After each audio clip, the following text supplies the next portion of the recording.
I mean, light in general is really important in my work and to me in general. I love light. And so it's making sure that, especially in London, the moments of light that I do get of the summer nights and everything, I'm capturing them as much as I can.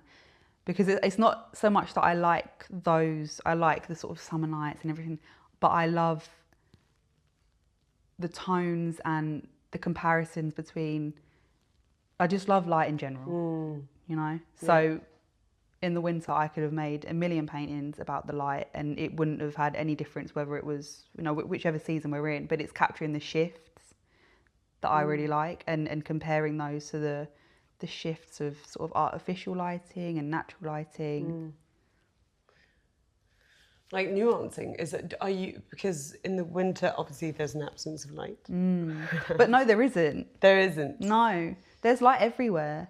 I mean, even natural light in the winter, you get a few moments and it's a very different, it's crisp and you get different tones. It's very, yeah. And yeah, I just love it. There's no specific season or month that I love in particular for light. It's just those moments and the transitions.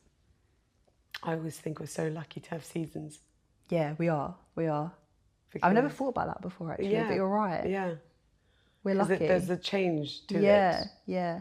And yeah, you know how I was telling you I was in Sweden for Midsummer, and so the celebration of the abundance of light, and it's essentially never dark for, you know, 3, 4, or how many days. Yeah.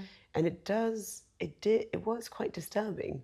Like I think I lost my mind a little bit in between the no notion of, you know, darkness and end of day and. But that's, I think, as drastic as it is for them. Their winters are just so long and difficult. And then it's like if they were just all resourcing, like they were recharging, they were reconnecting. Yeah. And that light really has that. That's what power. it does. It's electric. It is electric. It recharges you. And it's finding those moments of light in every space that I enter. And this is something that I've realised growing up, is I associated many things with light.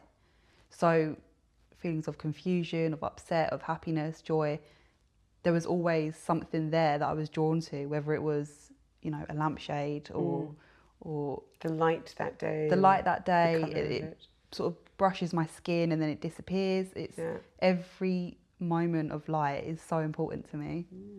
What's your earliest memory?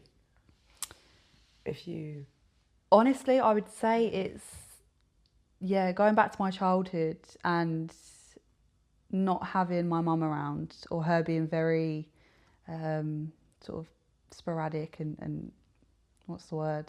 Passing. Yeah, unpredictable. And then I guess that unpredictability I then started noticing in my surroundings in general, whether it was housing instability, my mum. And I started associating all those moments with changing light, whether it was a light being switched on or off, whether it was sunlight coming through and warming my home. And it was this like cold concrete, but then you'd get a moment of sun that would like brush my skin and then it would disappear, and then I would associate that. Now I can sort of piece it together why I was so drawn to it, because I associated light with my mum and her presence and the unpredictability there. And then it spiraled into thinking about my upbringing, being working class and having that instability there and finding pockets of light throughout those communities.